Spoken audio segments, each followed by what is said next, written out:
What's up, everybody? Welcome on into OneSoccer.ca. Andy Petrillo, Gareth Wheeler, Oliver Platt with you. In about 10 minutes' time, we have a very special guest who's going to be joining us. We've had him on before, friend of the show. Maybe with Atletico Ottawa, might have something to say to Gareth. Can't wait to hear it. So you're going to have to stick around to find out who's going to come on the show and maybe put Gareth in his place. But first, compliment me for all my great work I continue to do. Thank you for you can talk to Manchester United as well. Top man. United supporter. There we go.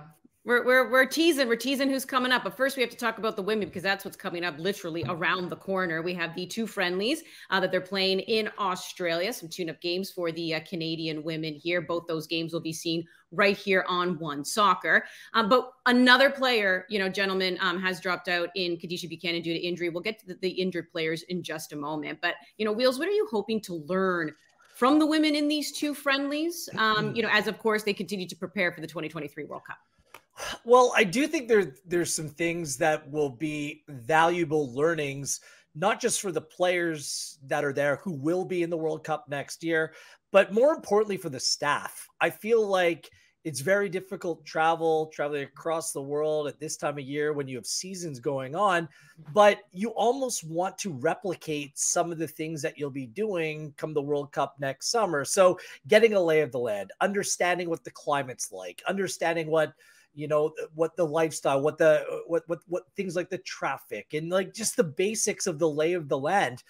This was something for the Canadian men's national team. I knew that there was some interest at some time with potentially playing some friendlies in Qatar ahead of the men's World Cup because they're going to a place where a lot of these players have never played before. And the same thing goes with the women's program. So although there's lots of changes in the team, there will be some players that it'll be a valuable experience making that trip over and understanding what it's like to play there. But more importantly, for the staff, for the people that do the organizing within this team about what it's going to look like come the World Cup on a day-to-day basis. That's where I think the real value is in playing these games.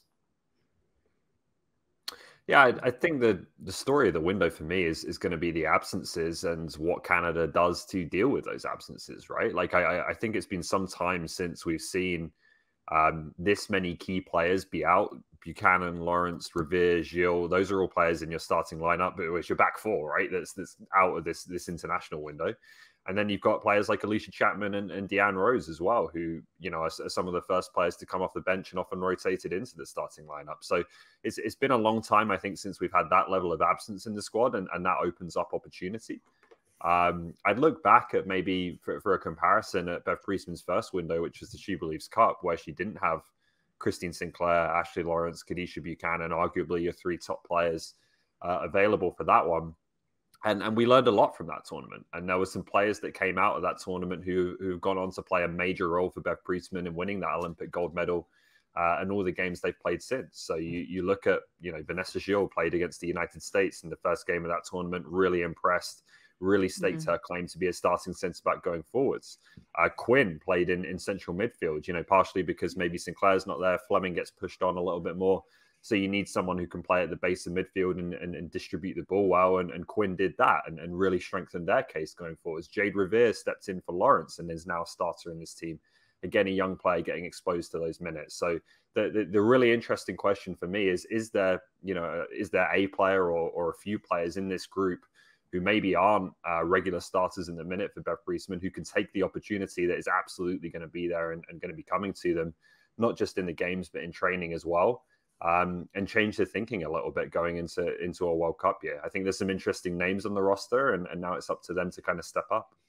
Well, and that's the benefit of friendlies when you do have players who are missing. To your point, I mean, Ollie, how many of us were introduced to Vanessa Gilles at that point, and we've never looked back when it comes to her being part of that lineup, and then experimenting, right? Even seeing somebody like Janine Becky play a little further down the pitch and have a little bit more room, speed to be more of like that wing-back player. Never would have seen that before if that opportunity hadn't presented itself. So yes, the glass half full is Bev Priestman has a chance here to experiment a bit with her lineup. Might work, might not. It's okay. They're friendlies. Might find a diamond in the rough here as she has in the past.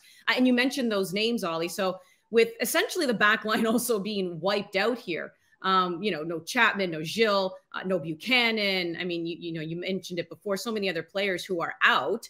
Ashley Lawrence is a big one too for this team.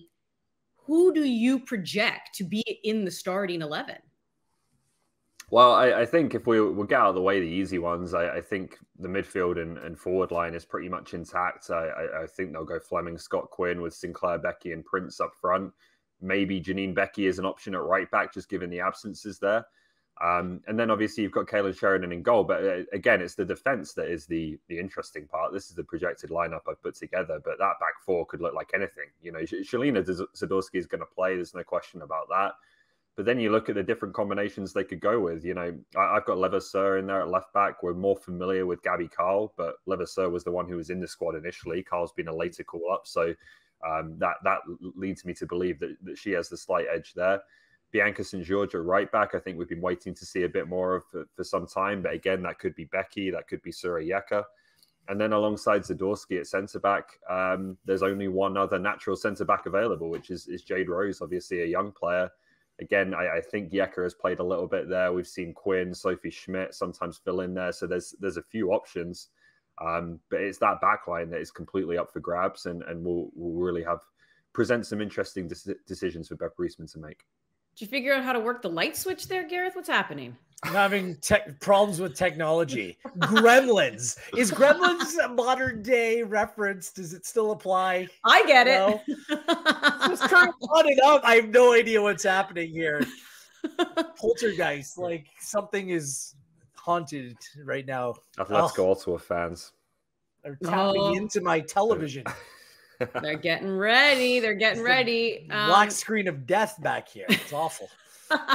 Well, we're really, either way, as you mentioned, a lot of new faces, really excited for these women's games, which can be seen right here on One Soccer. But you do have to set your alarms at some wonky hours. They are in Australia, September 3rd, 12:45 a.m. Eastern time, although the West Coast will love that. September 6th, 5:40 a.m. Eastern time. Again, right here on One Soccer.